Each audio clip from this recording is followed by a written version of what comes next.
എറണാകുളം മലയാറ്റൂരിൽ പെരിയാറിൽ കുളിക്കാനിറങ്ങിയ അച്ഛനും മകനും മുങ്ങി മരിച്ചു. അച്ഛൻ ഗംഗ, 7 വയസ്സുള്ള മകൻ ധാർമ്മിക് എന്നിവരാണ് മരിച്ചത്. വൈകിട്ട് 5 മണിയോടെയായിരുന്നു ഈ അപകടം. YS അഭിനന്ദ് കൊച്ചിയിൽ നിന്ന് കൂടുതൽ വിവരങ്ങൾ നൽകും. എന്താണ് സംഭവിച്ചത്?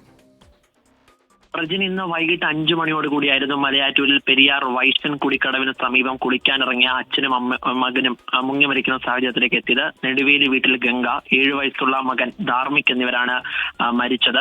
ഇവരെ ഏറെ നേരമായി കാണാത്തതിന്റെ പശ്ചാത്തലത്തിൽ നാട്ടുകാർ നടത്തിയ തിരച്ചിലാണ് മകന്റെ മൃതദേഹം പൊങ്ങിയതായി കാണുന്നത്. അങ്ങനെ നാട്ടുകാർ ഇറങ്ങിയപ്പോഴാണ് രണ്ടുപേരെയും മരിച്ച നിലയിലേക്ക് കണ്ടെത്തിയത്. ഉടൻ ഇരുവരെയും ആശുപത്രിയിൽ എത്തിച്ചെങ്കിലും ജീവൻ രക്ഷിക്കാനായില്ല. ഇവരുടെ വീടിന് തൊട്ടടുത്തുള്ള കടവ് തന്നെയാണ്. ഇവർ സ്ഥിരമായി അവിടെ കുളിക്കാൻ പോകുന്നതുമാണ്.